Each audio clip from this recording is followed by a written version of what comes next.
way aan muuqaalkayga leegtiisa aan u dareemaynin muuqaalka leegta bay macaan ii saar muuqaalkayga dulucdiisa wuxuu yahay oo aan u socdahay waxay tahay oo maanta yahay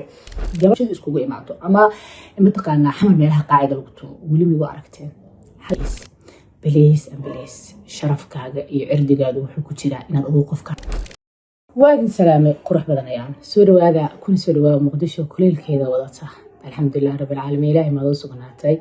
maalmahan baatigeyga waxaan ku yiri waa kaaliska armasho la tahay wax kaliya meesha uga dhirga baatiga ka jira oo ka noolaa waqti geedka sane baatiga leeyahay maalo waxaa ay tuqsi Soomaa tuqsi ma naqaan waa lahjad wala la tuqsi aan aqaana tirxina waa aqaana tuqsina waa aqaana masad ما waxaa laga yaabaa inaan si qaldan ergo iri mase tiqsiya I don't know waxaan dhahay kulli ergo inuu qalday af Soomaali ahaan aan daaro u maleynaya laakiin maybe inuu lahjadeedana yahay I don't know هذا يسوي رواق مع بعضن كل يسوي رواق شنلكي حمد ودي كرمات ويا عنا نايا واي أنا مقالدي اللي جوسارين شنلكي وهوس والسعد الصبب أدين كوجوكتين ودي رجلي سديني أو يقرب تاجنتين أو يتعشين أو قبدينا واي أنا مقالكي الليكتي سعنو دري ميلين مقالك الليكتا باي معن إيصار because الليكتو وحوين أي يترتع وان كاجا مهد علينا وقالدي أفر كل شن كنا تاوي شن بقول عليك صارس واي قلبي واي أدين كابدين تاجنا وأدين كيمود جروبي وأدين كواحد كستلي وسمعي sabab aan muuqaaladeeda gabdhahay u quruxda badnaa ee leeg u saareen wiilasha walaalaha ay taawado waxaan leeyahay aad ku mahadsantii wiil badan ay taawado abooyaal muuqaalka ila gareeya channelkana i subscribe gareeya maanta waxaan rabaa inaan ka hadlo muuqaal oo qanaaca ku gelinayo waxaa lagu maadir karaa muuqaalkayga wax kasta oo ku farxad geliya haba ahaadaan wax yar oo aad ogtahay in biri aad way kartide u mahad celi wax kastoo ku farxad geliyo u mahad celi aad ogaatay waxaas inay biri ka tagi karaan maxaa u mahad celinaysaa caafimaadka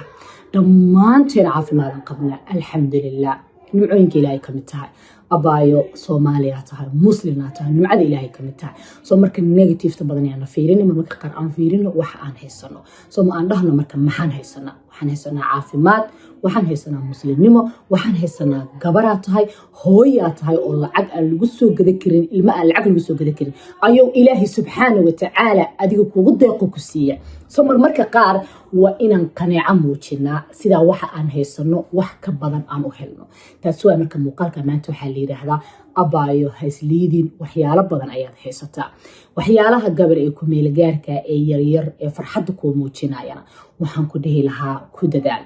waxaan kaloo ku dhihi lahaa noqo qof naxariis badan naxariistan aad bixinaysid adiga ay biri dib kugu soo noqon doontaa i aamin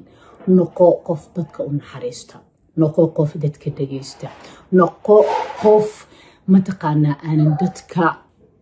maxay ahayto aanan dhibaateynin ama dadka hadallada aanan ku gudin noqo qof aanan dadka ka daba shaqeynin waa very important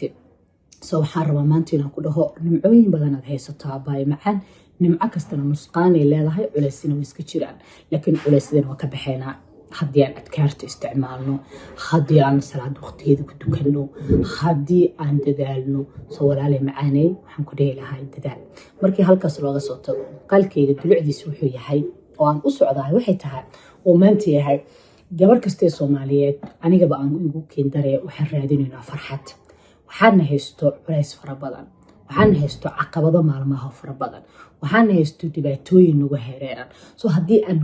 kulligeen wada fiirina kaliya waxa anaga dhibaatada nagu hayo ee aanan fiirinin nimcooyinka kale ee anagu aan haysano ee wanaagsan goorma ayaan horumar gaari karnaa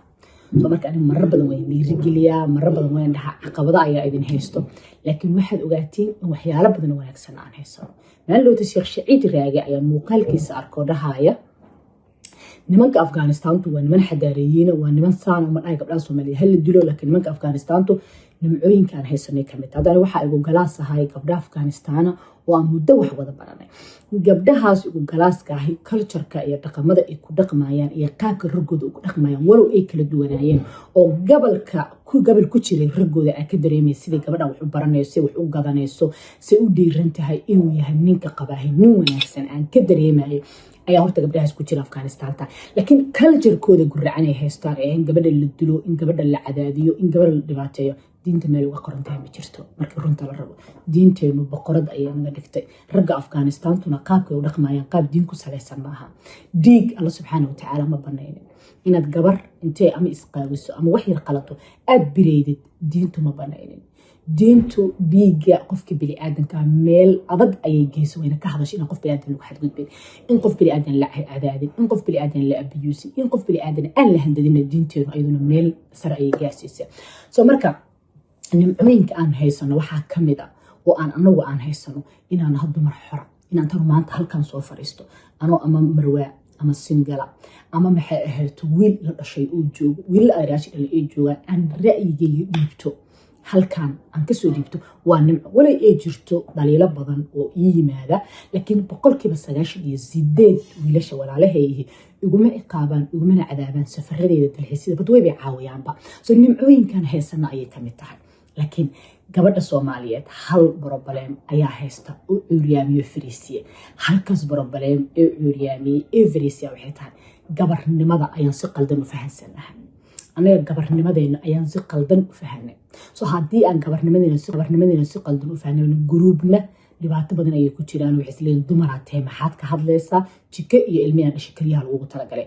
groupna inta dumarnimadii qalad u fahmeen group kale oo dumarnimadeena diinteena caqabad ku hayahay u sheekeeyeen ayay maanta dharkii tuurteen u isqaaween ayay culture-keeni iyo diinteeni iyo islaamnimadeena ayay caqabad ku tahay gabar dhalinyaraha inay kaliya qol kireysato konton ku soo xariisato timaha qawsato ninku neekido digto dhex taaganta meesha ma taqaana u weyn maahana ay dabadeeda mariyaha ku rarkibto aniga agteeda wanaag kama ahan soo marka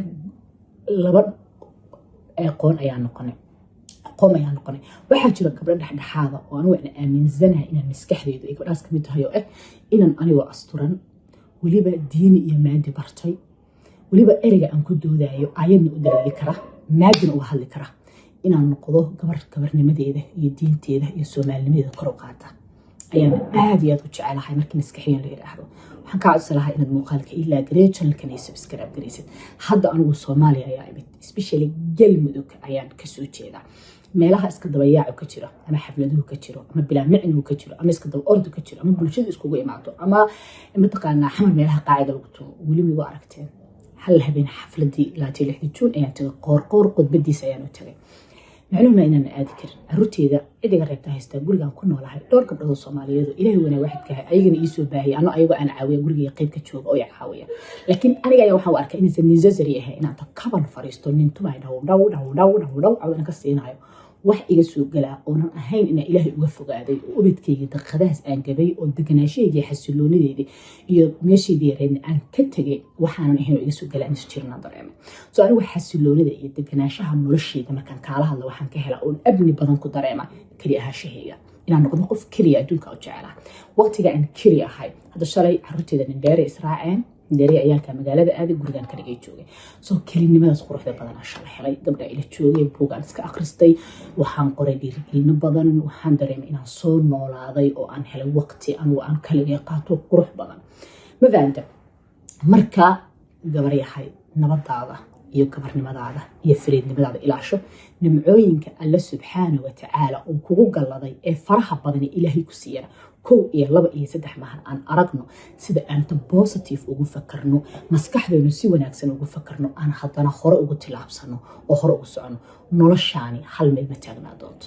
i aamin maanta haddii aad murugsan tahay murugtis ma kusii jiraysid farxad baa ka dambeynaysa maanta haddaa faraxsan tahay waxaa laga yaabaa farxaddaasi inaadan ku waarin ee muruga imaato Allah subxaanahu wa ta'ala waa midka ku test gareeya asagaa ku abuuray asagaa yaqaano waxyaalaha aad xamili kartid Ilaahay subxaanahu wa ta'ala waa midka markasta test kugu sameeyo inaad tahay qof xamdinaq badan samir badan dulqaad badan hore u soco kara iyo inaad tahay qof aan Ilaahay ka raba kaliya inuu Ilaahay si wax wanaagsan oo wax culus Ilaahay ka yimaad aan qaabil karin soo marka wayna nimcooyinkeena fiirinaa aad iyo aad ayaan waxaan u rabi lahay hadaa wadina muuqaalka ilaa gareedid channelkan ay subscribe gareysid waan kululaaday aad ay u mahadsantahay inaan wax idiin sheegahay kama daali karo soo istighfaarta badiya waxyaalo badan ayaan noo hagaagayo soo gabarnimadaadana please sharafkaaga iyo cirdigaaga wuxuu ku jiraa inaad adigu qofka tahay ahaatid dadka rabo inaad qofkay ayagu rabaan u noqotid kulama sii joogi doonaan laakiin dadka sida dhabta kuu rabaahay qofka aad taho saxda ayay kugula noolaa doonaan soo qofkaad ha ahaa haddaa madowgaada lagugu rabaa ha isqaawinin ha isbarbareeminin ha ordin ha sharafkaaga iyo cisigaaga ha iskaga ciyaarin gabar haddii soo koraysaa tahay qurux badan oo walaasheeya waxaan jeclaa lahaa inaan ku arko adigoo naturalkaaga oo haddana gabarnimadaada aaminsan waa isqurxi kartaa of course gabar weyn isqurxi kartaa laakiin quruxdan maanta isqurxinayo iskuma qurxinayo inaan ninku soo jiito waayo aan isku qurxinayo inaan ninku soo jiito aniga isku qurxinayo bilicdeeda aniga rabo inaan gabarnimada kor u qaado aniga wax barashada rabo inaan anfacdo aniga rabo diinteena Allah subhanahu wa ta'ala ugu dhawaado aniga ay anfacaysaa qofkan waa maanta laakiin aan meel kasta taagnaadahay oo meel kasta ka soo muuqdaa sharafkaada iyo cisigaaga duulaan ku noqoto mooyaan waxba gooniyo kuma soo siyaadi doonto qurux badan waxaan kaa codsanayaa inaad muuqaalkan ilaa gareedid channelkan aad subscribe gasa aad iyo aad u mahadsantahay waxaan midda kale inta muuqaalka kulmayno assalaamu calaykum wa rahmatullaahi wa barakaatuh